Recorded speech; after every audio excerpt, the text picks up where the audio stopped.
Yo, hey guys. What's up, dude? How are you doing? Good. I'm like gaming and working at the same time. What? That's not possible. I hear you can't multitask. I'm a professional multitasker. Oh, that's what everyone says. Isn't that what everyone believes inside the voice telephone? According to science, everyone's bad at multitasking, actually. Yeah, but everyone thinks they're good at it. Yeah, no, pretty much everyone is bad. I like biologically quite bad at multitasking. You should do one thing and maintain the ability to switch from deep work to deep work effectively. Yeah. Well, I mean, in the computer tech business, you usually have like 400 tabs open. Oh Jesus, no. And multiple applications, and I actually use 2 computers at my desk. Wow.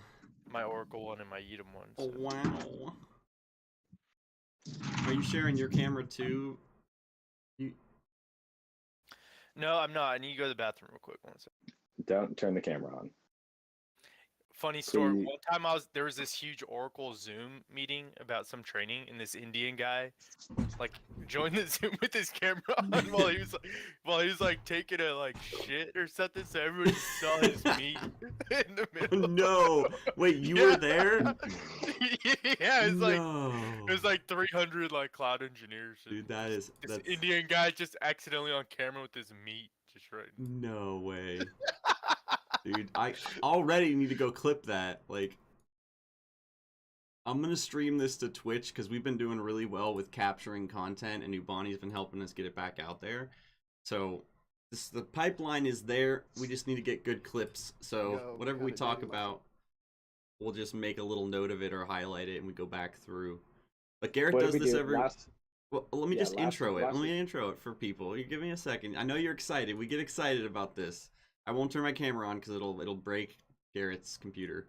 But we do this every week, and generally it's more of like philosophy-related branding, mission, vision, values, etc. But recently we've gotten more into like self-improvement, self-mastery, and now it's pivoting more back towards branding and business development because that is what this community is about, helping each other grow our business through both professional and personal development. So Garrett, I'll let you go ahead and take it away. Yeah. So let's see. Last week we did mid-game, which is tech stuff. So that's like business philosophy. This week is long game philosophy, which is about roles, goals, purpose, and your path that you're on. So we've not done this version before. Every other version of Philosophy Club has been done before. So I'm going to riff and we'll see how this works. But basically, today, I guess, probably the easiest thing to be talk about like career development or like, growing as a person. So I can kind of start growing as a person in the context of work or in your mission in life versus like growing as a person in the gym or something, right? So let's see. One of the things that I'll start with an anecdote. So historically, for the entire amount of time that I've been doing pretty much any work where people pay me directly. So both freelancing when I was younger and now running an agency, I've gotten about 99% of all of my business from referrals, right? I like to think that I do very good work. The people that I work for also think so. They tell their friends. It works, right? And when I was younger, I did sales. I was first I sold movies at a movie store in the mall in Jacksonville, North Carolina. Terrible place, don't visit.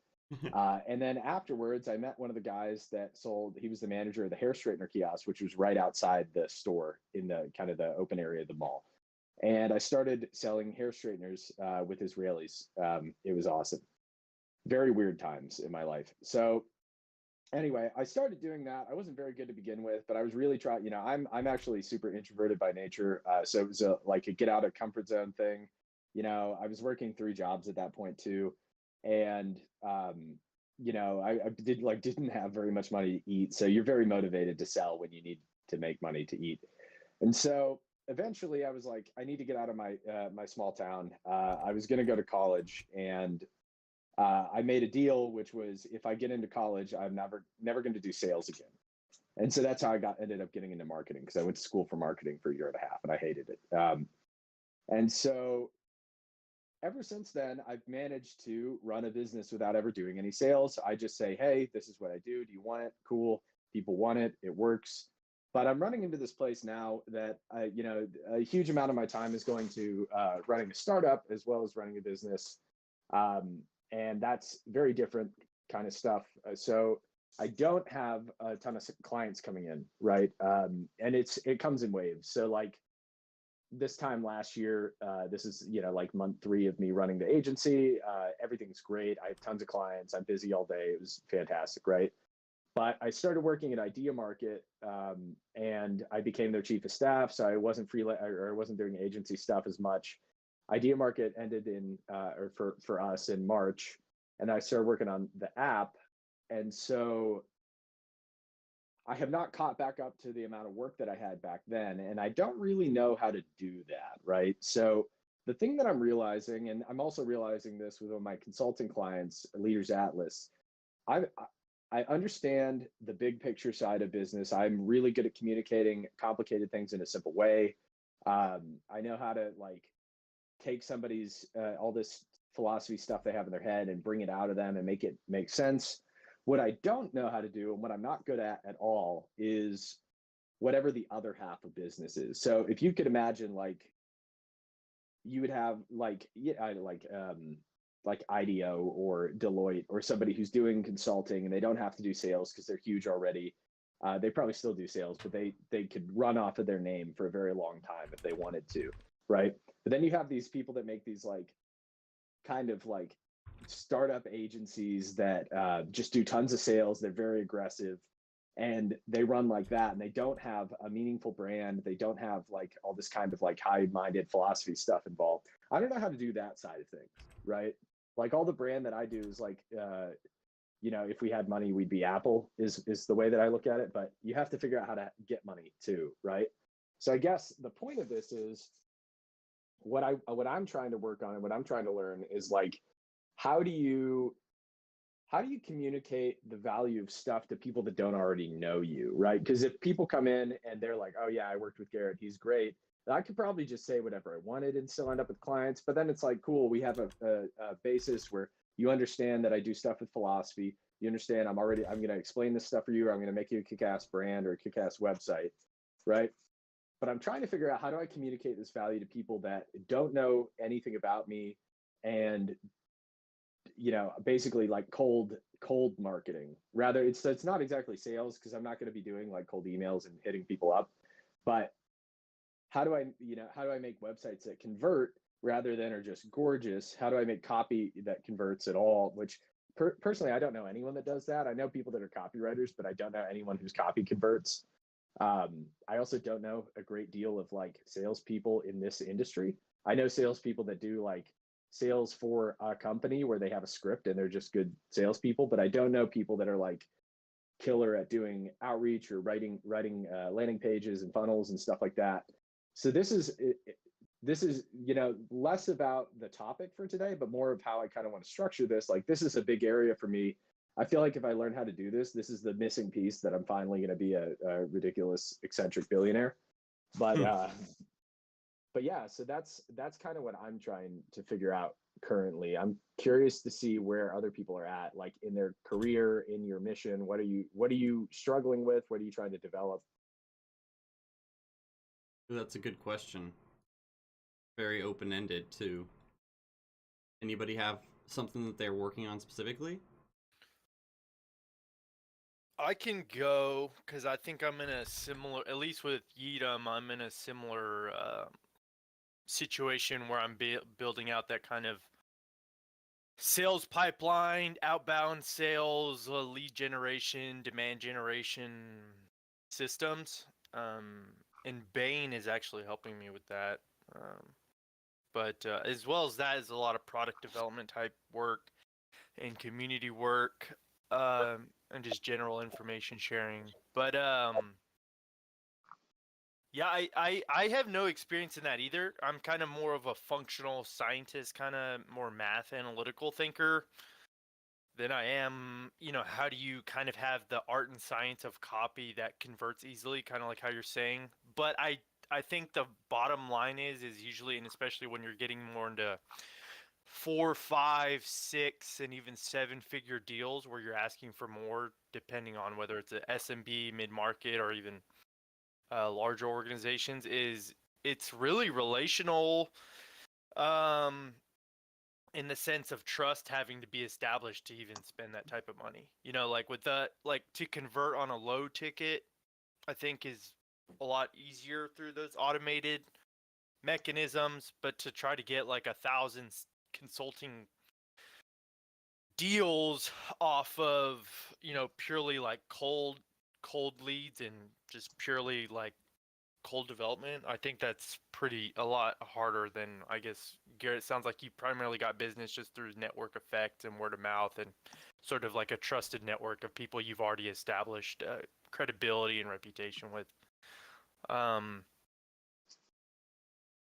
But yeah, I'm working on that similar thing though. So we're doing some Bain has this you kind of build your psychoanalytic persona person who you're targeting, and then you build a lead magnet and you kind of splinter it out, and then you kind of write copy that sort of leads into the sales of it. And I've kind of been going through that process with him. And then he's gonna do the copy. I guess we'll see how good it converts. So I'll let you know if he's any good.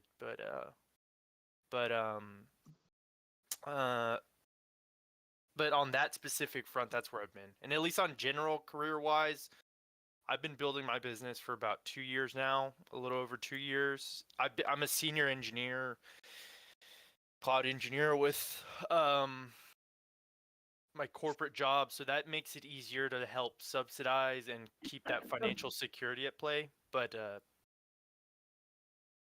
I definitely focus on that outbound sales and marketing.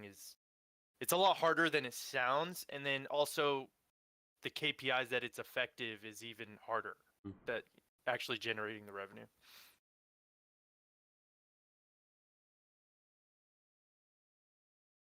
Revenue is hard, man. Revenue is the big thing. I think it's, we were having conversations about this like literally 12 minutes ago in the Leaders Atlas call that I was just in, talking about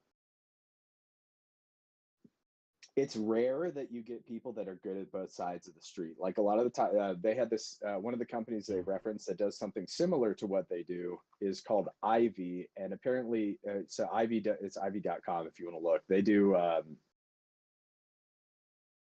their website's kind of buggy.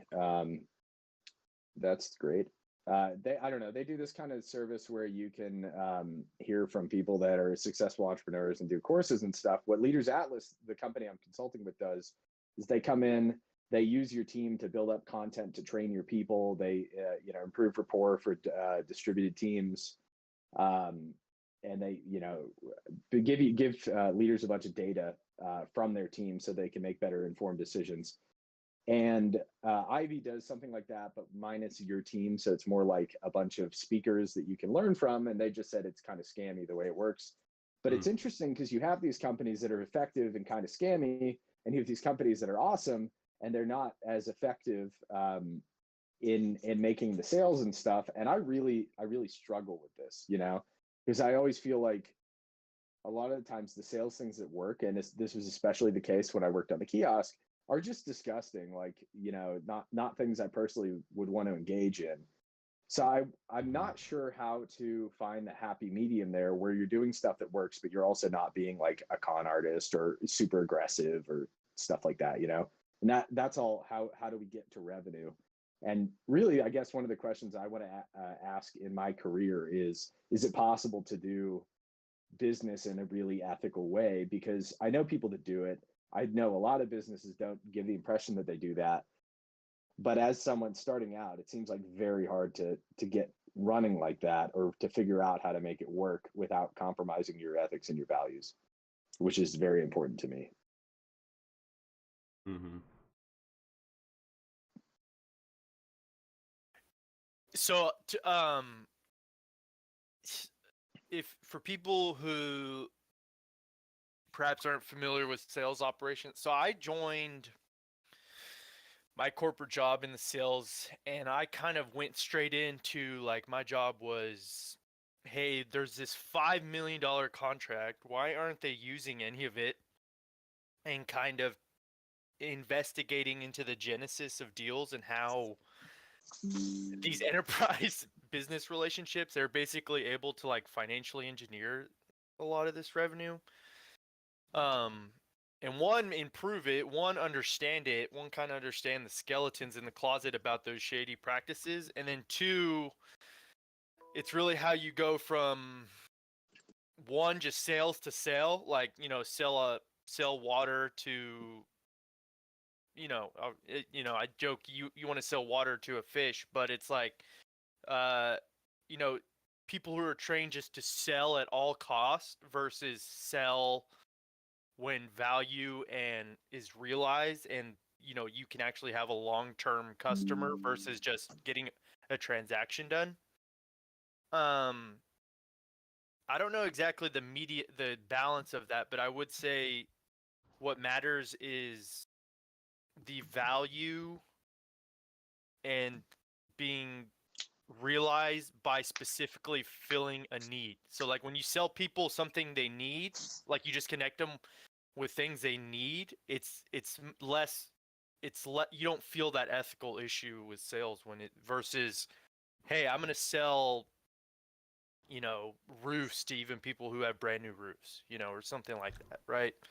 Like, so I in my mind, that's how I justify it. And, like, with my business, I don't I deal with a lot of people because we do, like, cyber and market intelligence and community and analyst kind of trading investor group stuff, and I have a lot of people, they don't, I know a lot of people, they know what we do and they want to be a part of it, but they don't even have, like, rainy day funds, or they don't even know the basics of investing. And to be honest, I don't really sell to that because, like, you have to have some fundamental, you have to be at a certain level before, like, it makes sense to spend that type of money on a service versus, hey, just sign up. You're not going to really be able to leverage the information and the conversation and the knowledge you'll obtain, but you'll provide revenue. So I think that's it. That ethical side is just, you just, like, when you understand people need something or find more value in what they need versus just conjuring up some manipulative way to do a transaction. I think that's a critical point, is, in a perfect world, sales is problem solving, right? You're connecting people with problems to solutions. That's what it should be. It shouldn't be, I think good sales is problem solving. Bad sales is, coercion or coercing people into doing something you want them to do. Like, hey, I'm going to, basically get you to buy something that you wouldn't buy if you were making an informed decision, right? That I think that would be bad sales. And so one of the things I find that's very effective in my case is generally, like, anti-selling, where when I'm talking to people, I generally tell them, hey, actually, you don't want this, you don't want that, or here's all the reasons why you wouldn't want this thing. And then they'll qualify themselves to me. I find that works pretty well. But in that case, obviously, I already know what they are looking for. So it's very different for cold stuff, because then you don't know what they need. But I was thinking, when you said that, Tabala, one thing I might try to do actually is just go and spend a couple hours finding a bunch of people with ugly websites, and then seeing if I can email them and be like, hey, here's here's what your website looks like. This is what it could look like. Here's a price, and just shoot out 100 of them, or something. It would probably get results out of that. Because I like that, if you never say the word sales and then talk about doing what people consider to be sales, what would you say? And it's problem solving, it's, solution generation, it's whatever, right? Mm-hmm. And that's probably a better way to frame it. I've noticed this kind of generational barrier with sales. Like for people like us, we understand, hey, if your website looks like it was made in 2000s or like early, it's like you're kind of seeing it, or like for us that means perception of like, okay, this guy doesn't know anything about the internet, business, culture, or web, at least in the um more superior aesthetic way. Like, Garrett, remember that deal I was trying to do with that guy? He owned some health insurance or health clinic thing. And I remember I told him, I was like, dude, your website looks like it was made in like 2006. And we could easily get a better design on Webflow and this PDF function you need as a file system. Easy. But they don't in their mind, they're like, it's like there's an older generational mind. It's like, I don't need a better looking design. They're just like, I just need this. Well, because they don't see it So connected to revenue, right? And that's where it's trickier, because one of the things I've never pulled off is I've never figured out how to like, and maybe it's because I don't have enough clients that have done this, or maybe it's because what I do doesn't directly correlate to revenue, or I don't know how to measure it if it does. But that's where I have a really hard time. For example, I was just talking to potential client, both me and Ocean were talking to them about trying to help improve their influencer business. They do like food posts, cooking stuff, right? And so they were like, well, our goal is to increase revenue in the next 3 months. If we can get from zero to revenue, then we can talk about paying for all this other stuff. And at that point, I'm immediately like, yeah, well, you probably shouldn't pay for brand, right? Because I don't think brand, at least in my experience, really correlates to revenue in a clear way. It obviously correlates to credibility, right? It obviously correlates to like perception. And if you have a shitty brand and a shitty website, you don't look like a reputable company. But there are lots of shitty brands and websites that still make sales. You know what I mean? So it's hard to draw that, because it's a couple degrees separate.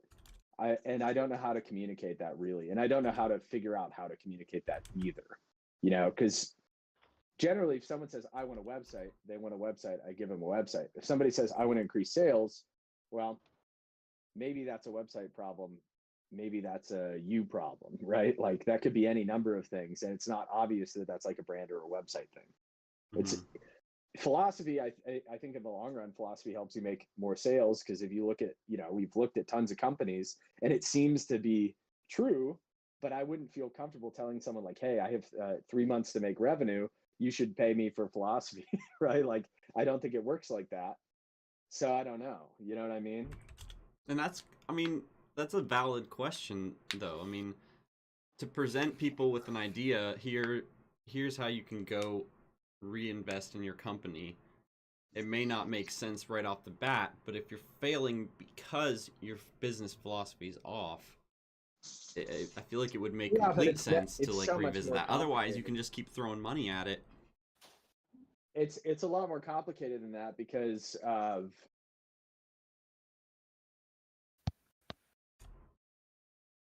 if your philosophy is off, it's different if you don't know what your philosophy is, or it's not well expressed. But if your philosophy is off, then for example, Sam, I think you were there. We did I did several years ago. I did an Ikigai session with a bunch of people from the Founders Institute, and which is if you're not familiar, Ikigai is like it's kind of a four-way Venn diagram. It's a Japanese concept where you're looking at the intersection of what you're good at, what you love, what the world needs, and what pays you, right?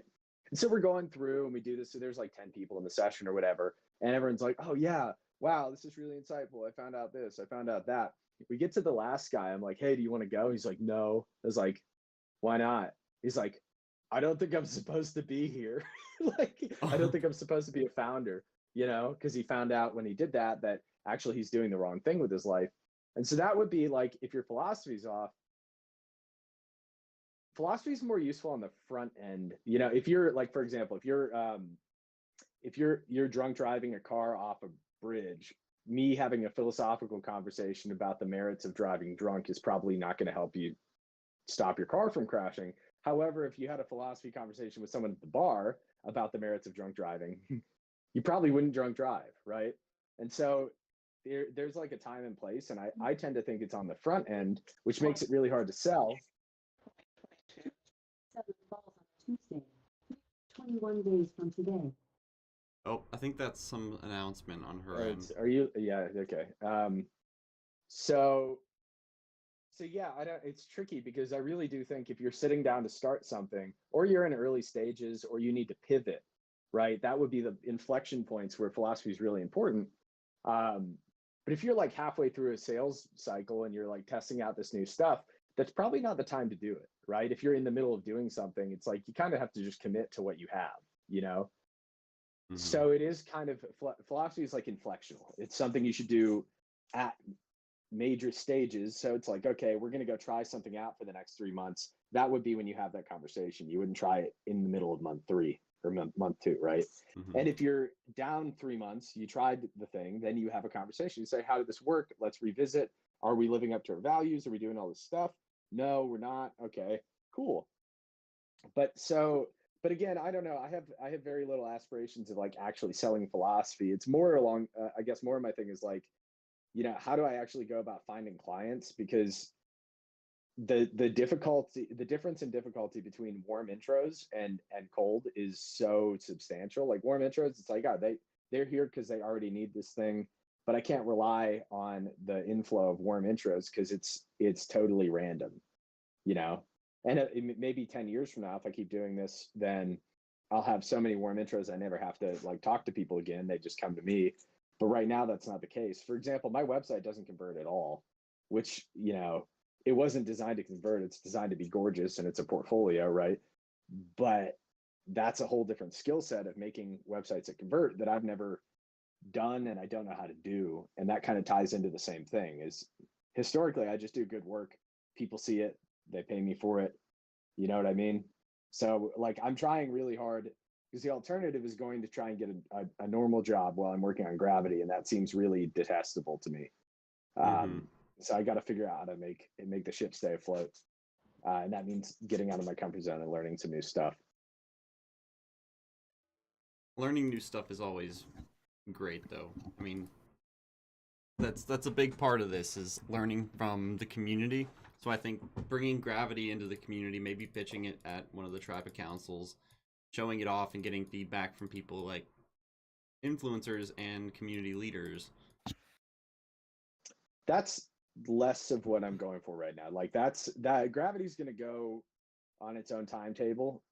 I'm mostly interested in trying to figure out how to like keep the lights on right now. Right. You know what I mean? I need to do work and find clients and stuff like that. So whether, you know, Gravity will work or it's not going to work, but that is not my focus in what I'm kind of talking about right now. Cause I'm very confident that idea is solid. And I have, investors will decide if it's a good idea or not to them, you know, but there's thousands of investors and we can always pitch more. So, and the fact, I mean, we got an offer already. So I know, it wasn't a great offer, but I know that like we're not totally idiots. You know what I mean? That kind of, it's all big picture sales. That stuff's easy for me because I can talk about this is what the future looks like. And this is 10 years from now. And here's a problem that's not being addressed and blah, blah, blah. I'm good at that. The small picture stuff, I'm not good at all. And that's where I'm really trying to get better. Any thoughts, comments from the group? I mean, Garrett, I'd say at least from what I understand of you from the time I've known you, the design and philosophy parts of an operation usually align with the vision. I probably ran into similar issues like you when you talk to certain business owners, like, and particularly like in Texas, like people who do like glass companies, construction companies, concrete, like they just don't care about their internet presence, I think, as much as they should. And I imagine North Carolina, there's this large pool of like small business that is probably a similar like targeting audience for sales at least. But I guess how do you expand, like, because how do you immediately have someone click like, hey, if you strengthen your internet presence, that's just fundamental strategy to revenue expansion. in the sense of, okay, you have your branding design. They go to your website. They're like, oh, these guys look legit. It looks good. You have your like Google presence, your Facebook presence, your social media presence. It funnels back there. Because a lot of I've seen so many people, they have businesses and they make money, but they don't have even that. And it's like talking to them about that, they just don't care. But me being a cybersecurity and IT guy, I'm like, I don't understand why they don't care. I'm like, well, are you guys just stupid? It's not obviously correlated to revenue. So this is one of the things, for example, right? A buddy of mine had a client who's a doctor who makes $20,000 a month, right? So he had tons of money to experiment all this shit. So he was paying, he paid very good money for a long time to several people, right? And so he had a podcast. He had very high quality branding that was done by another friend of ours. The social media content was cut. Where'd Follow go? He had really good social media content, all this stuff, but having the good branding, having the good content doesn't directly correlate to growth, right? Having a good website, none of that stuff actually ended up turning into growth for him. And that's the part where it's very like, I feel like I have some incorrect assumption or something, because it's like, it seems like sales and growth and all of these things don't actually have that much to do with the quality of your content and your branding. And that makes me feel like there's something critical that I don't understand. You know what I mean? Because like, if you have a podcast, you have good guests, you have good social media content being produced out of it, the brand looks good, the website looks good, and it's still not working at all, I don't understand what's missing from that, because that seems like doing everything right to me. And so that's where it's confusing, because I never understood why that one didn't work. You know what I mean? Like, and so I guess there is something that makes things work that I don't know about. And that's what I'm trying to figure out, because it just seems like, I don't know. It's crazy to me. I don't know what the thing is. You know what I mean? I mean, that's a good point.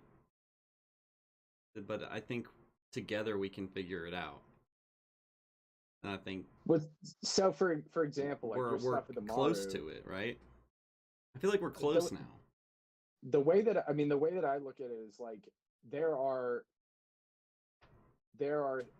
you can put gas in the car, but you need the car, right? But I haven't touched their website. Like, we added a community page. That's all we did. Not what I was going to say is Amaru already has a car, right? Right. You've put nitrous in their car and you accelerated their car that's already moving. For example, you got tons of great results. Similar with Idea Market, right? You were able their car was slowing down. Yeah. Right. But you were able to do that. However, there's a difference between like what I don't think would work, for example, is if you just did all the community marketing stuff and they have no kind of external car, I don't think it would work in the same way. And that's the same thing with like brand and, and philosophy and all that. So then what's the car? What makes the car actually work? Because it's not the nitrous, right? You could put nitrous in an engine that's not connected to wheels. It doesn't go anywhere, right? What is the car? Is the question I'm trying to figure out. Marcy, I'm curious if you're listening. I know you haven't said anything, but what your thoughts are on this. Can you hear me? 1 2 1 2 Mm-hmm. check. Yep. I need to just sit here and take it in. I have a lot of thoughts about it because I've been working in sales for 500-600 years now. I had my first lemonade stand when I was 8 years old, and I've been working on different aspects of it ever since. So, that's awesome. No, sad, really, really sad. No, it's not sad. We celebrate that here. I'm no better at it now than, I think I was a very good innovator. The market has moved underneath me. I've watched the world change around me. And one of the things that Sam is just beginning to indoctrinate me into this way of thinking. And I'm sitting here thinking, yeah, that resonates. Yeah, no, it's really turning everything that we've done for the past, 100 years, it no longer works. It doesn't work anymore. Mm-hmm. That's what I'm sitting here thinking, and I'm sitting here thinking about the way Sam views the world and whether, and I'm cautiously optimistic, but we're at the beginning of our journey, so I don't know. That's Yeah. what I'm thinking. So I'll throw out, there's, you may or may not have seen this, Marcy, but I know Sam likes to give this out, but I wrote an ebook like 2 years ago about what this kind of like modern marketing looks like. I think I told her about the Gravity ebook. Yeah. So basically the thing, I've been a content creator. I'm kind of in hiatus right now, but I was a content creator very, very active for like 4 years ago. And so in that time, I wrote like 150 articles. I probably went on 100 podcasts or hosted them myself. We did a conference with 35 speakers. We did all kinds of stuff. And all of that, I would get routinely like 3,000 hits a month on my website after I stopped writing until that website went down, and all those got moved over somewhere else. In the heyday, I was getting like 10,000 hits a month, right? And now again, this is all like philosophical writing. It wasn't like converting into stuff, but there's something about that, and that works. And I still have, I have people that I haven't ever talked to that know who I am because of my writing or because of the podcast that have heard about me.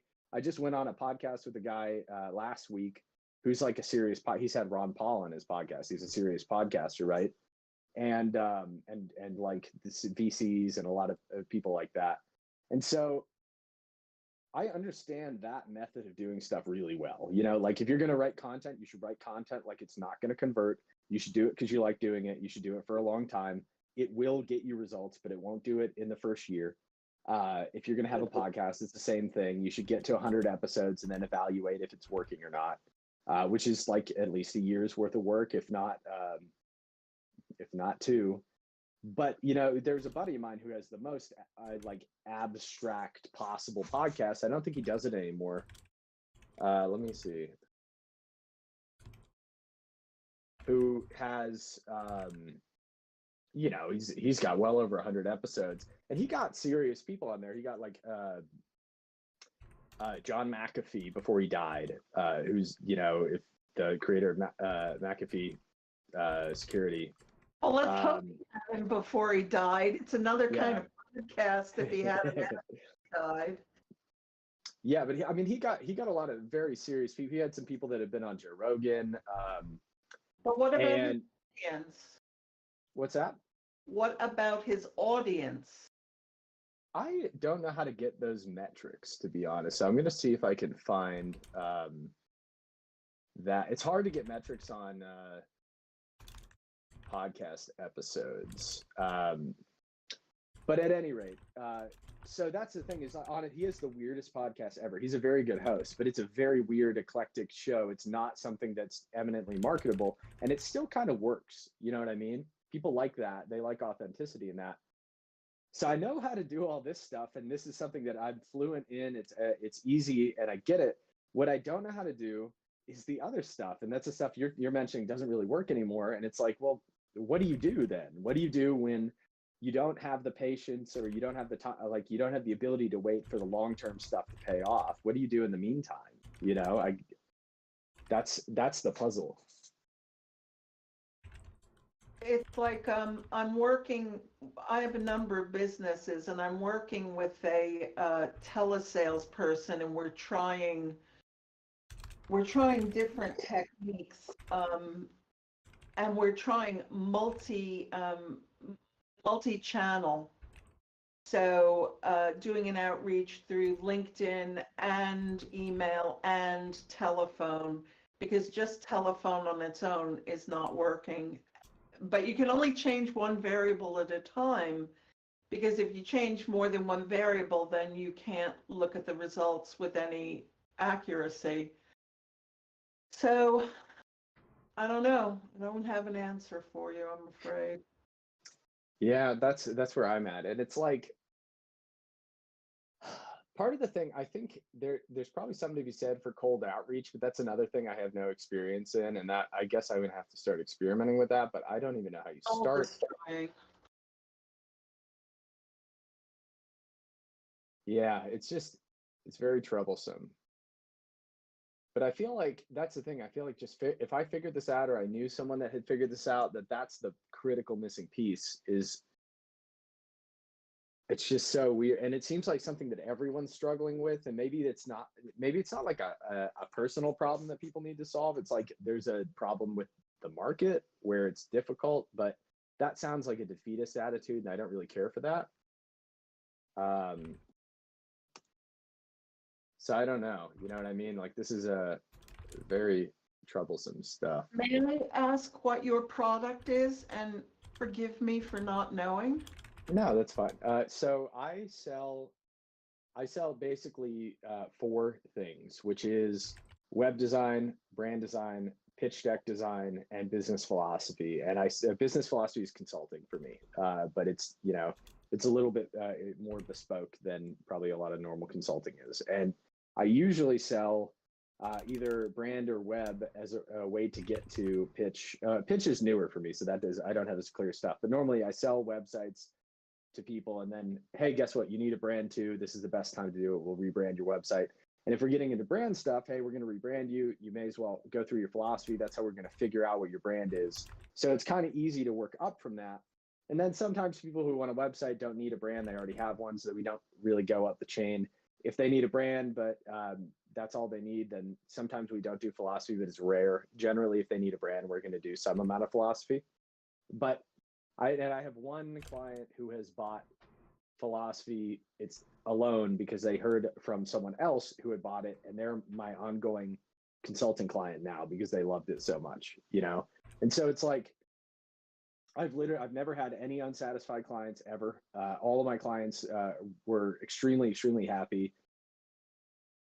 That's excellent. That's great. I'm very proud of that. But it doesn't seem to, if they're not having people they run into that they're like, oh yeah, go to Garrett, he does this. It doesn't really convert. You know what I mean? I don't know how to convert outside of that network that I've already built up.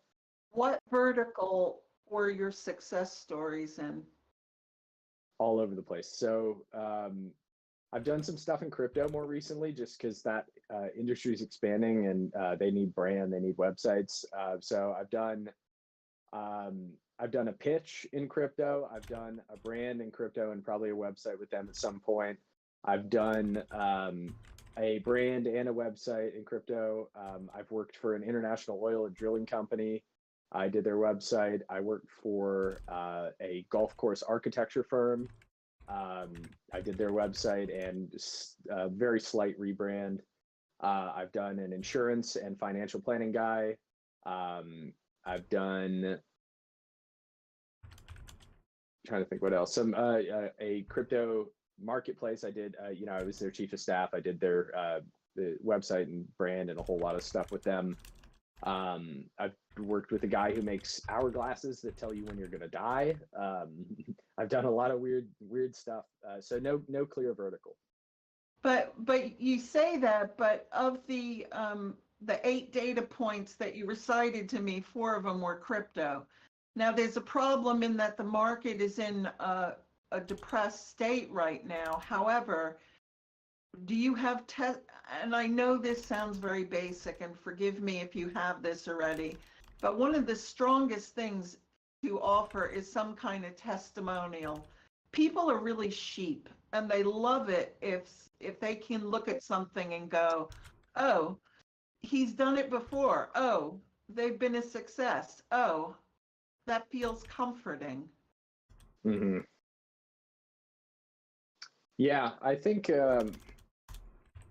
well, probably just, I probably have to just go sit down and go through all of my pre-existing clients and just get some testimonials out of them. What's that? The answer is no. You don't have testimonials. I have one on my website. So no, I haven't gone out of my way to get them. No. Case studies. You should get a case study from me. Incredibly powerful. Incredibly powerful. Yeah. So I think when I built my website originally, I was building it as kind of like a rebellion against everything that we did at the company that I used to work at. So I made it very, very esoteric and weird, and I'll share it in the co-working chat so you can see. It's gorgeous. I love it, but it's designed to be very off-putting if you don't like what I do, and people love it. The people that like my stuff love it, but it is never designed as a sales funnel. So I'm considering redesigning it to keep a lot of the stuff that makes it really unique, but maybe reworking it and including more testimonials and stuff like that. So I'm putting it in the Was the company that you worked for but hated, were they successful at what they did? They made money, but they basically were so bad at keeping clients that the guy who ran it would basically overpromise, underdeliver, lose clients, find new clients, and do that repeatedly. So they have basically no testimonials. Their portfolio is the same as it was a year before we started working there 2 years ago. They can't retain employees and stuff like that. So are they successful in that they make money? Yes. Are they successful in the ways that I want to be successful? Not at all. They don't get referrals because they burn bridges. So, but it's a weird case because he's kind of a con artist. No. Look at the most successful people in our culture. It's greatly upsetting. Donald Trump is the biggest flim flam man around, and he sucks millions out of people's pockets, millions. Mm-hmm. I shouldn't go down that route, but still,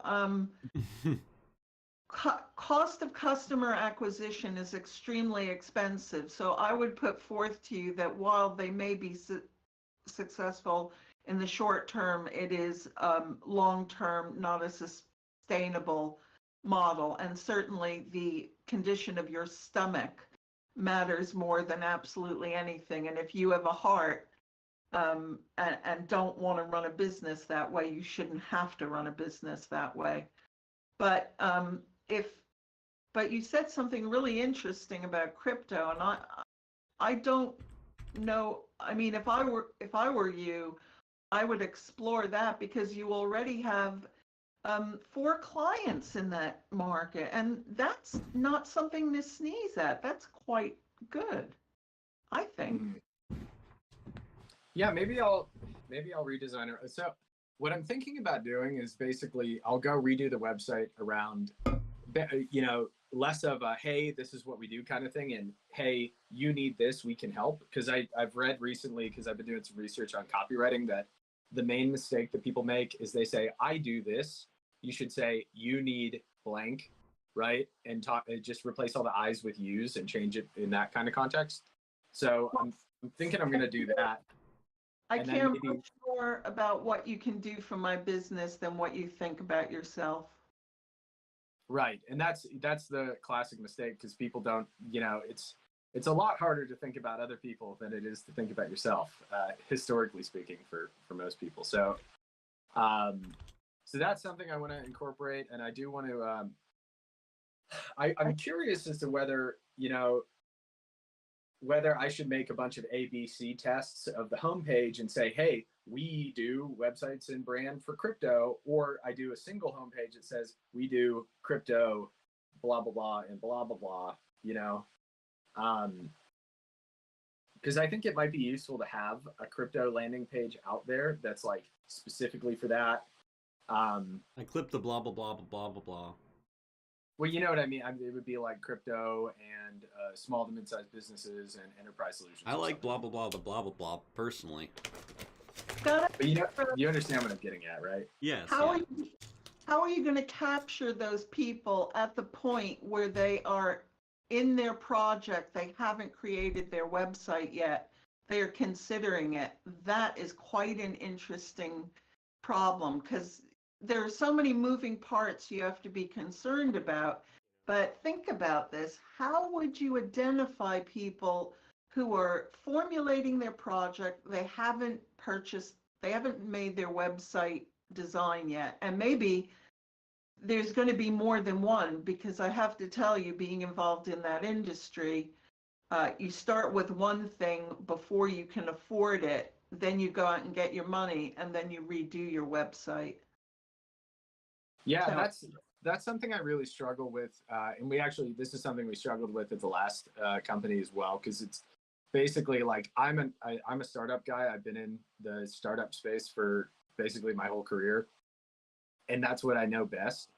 But also, startups don't have any money, and there's like the window to get these people is so small. And maybe that's the mistake that I'm making, because honestly, my best clients have been people that have funding.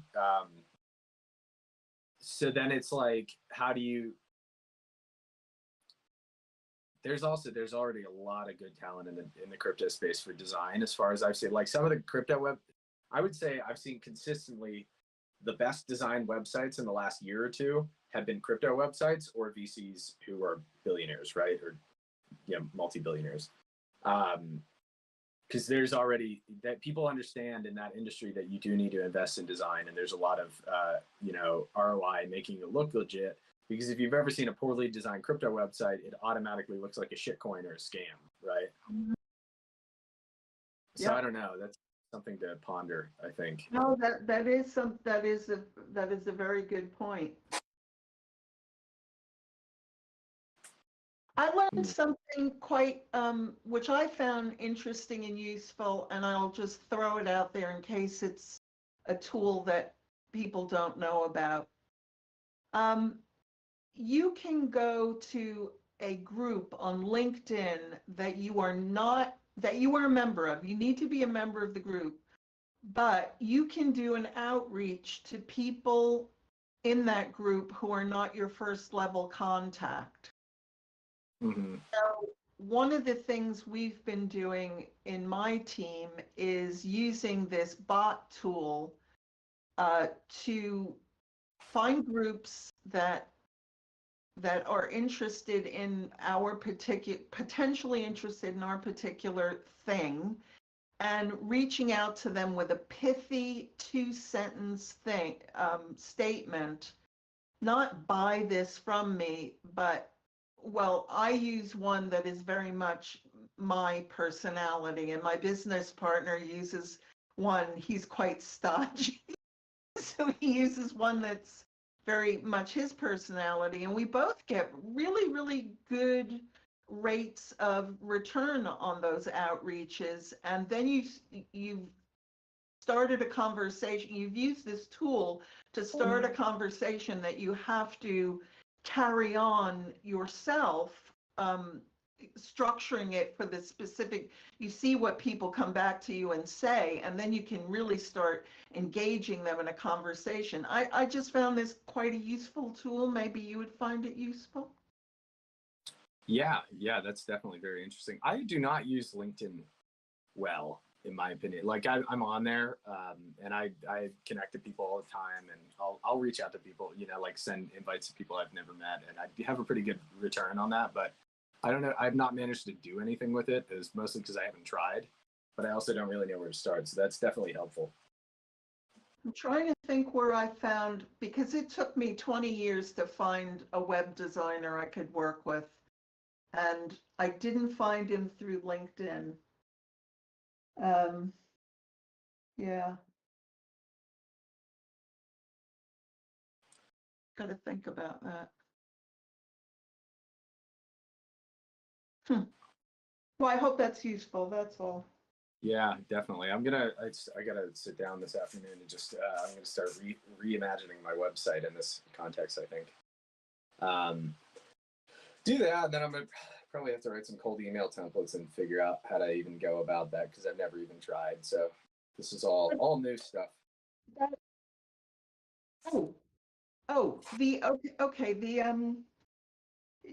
The landing page, just a landing page. Don't redo your whole website. Do a landing page, which is a low bar, that's much lower input, because you don't want to put all your eggs into one basket. Mm-hmm. And another really cool thing, which might be useful in terms of, I've purchased data from data brokers, but I got a really, really good result. I found this gal on Fiverr who put together, I write tight briefs, You have to write quite a tight brief of what you want to achieve. And she found 1,000 test emails for me in a particular geographic location. This is from my data security business. And thus far, the data has been of an extremely high quality. And it cost me, so $150 per, and it was 1,000, but it was not only email, it was email, phone number, and LinkedIn contact detail. So I thought that was a really good price. Yeah, what's do you have that person? Do you have their Of course. Fiverr page? That would be very interesting. Definitely.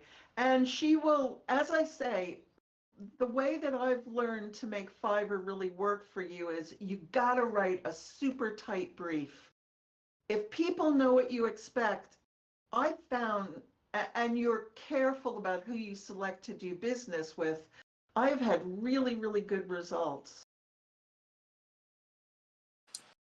I'm definitely interested in that because, you know, in lieu of learning a skill that I seem to have no aptitude at, if there's a way I can outsource it, that's always preferable. You know, I'd love to learn this, but I've tried it several times and I can't figure it out. So I'd be happy to outsource this.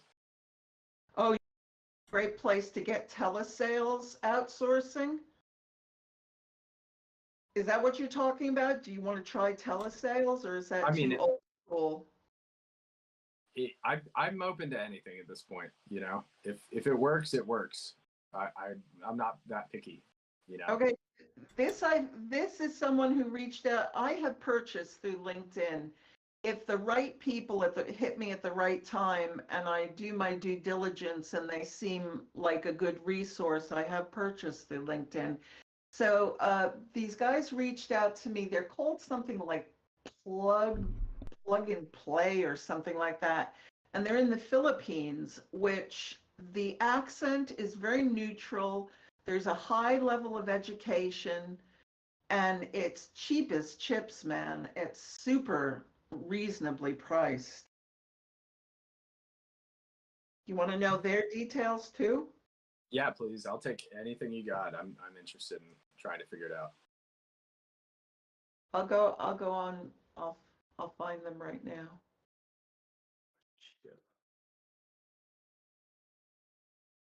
Okay, I'm back.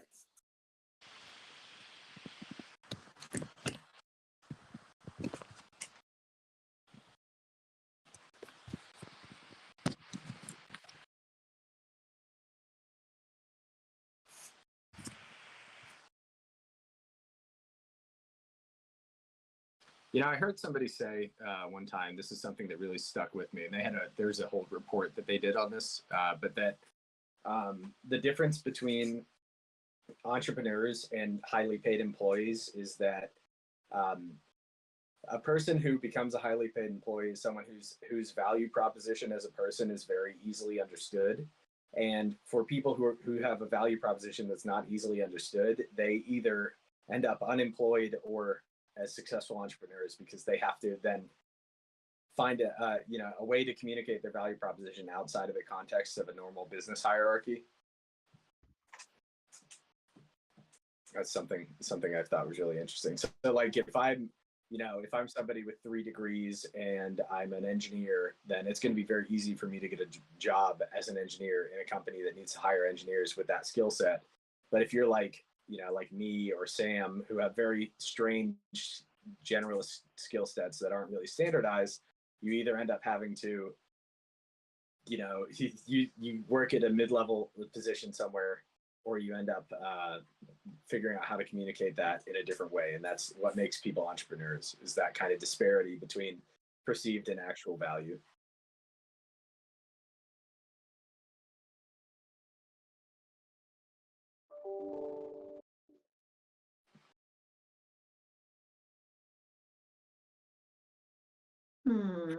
Oh, there we go.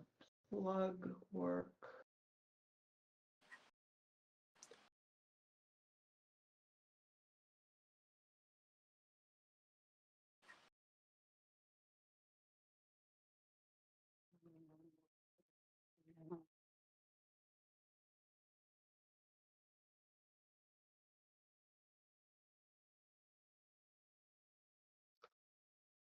Okay, yeah, $15 for 100 leads. That's worth a shot.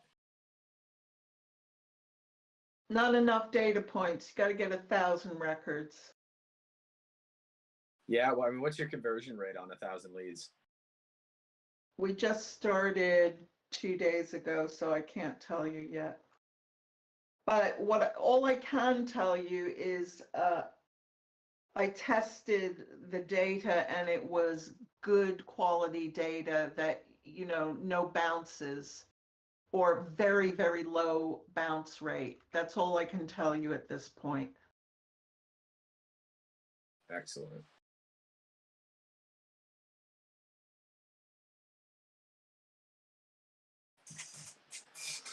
All right. Well, I think this was a productive session, everybody. What do y'all think? Yeah, I think we can end the stream there. Yeah. Thanks for joining us. You want to shill the next one? Long game. Next week is Normal Philosophy Club, which is deep game. Deep game stuff. So that will be a traditional philosophy club. We're going to come talk about weird stuff. It's going to be fun. This week was long game, so that's all career development, personal, mission purpose type stuff. Thank you for coming.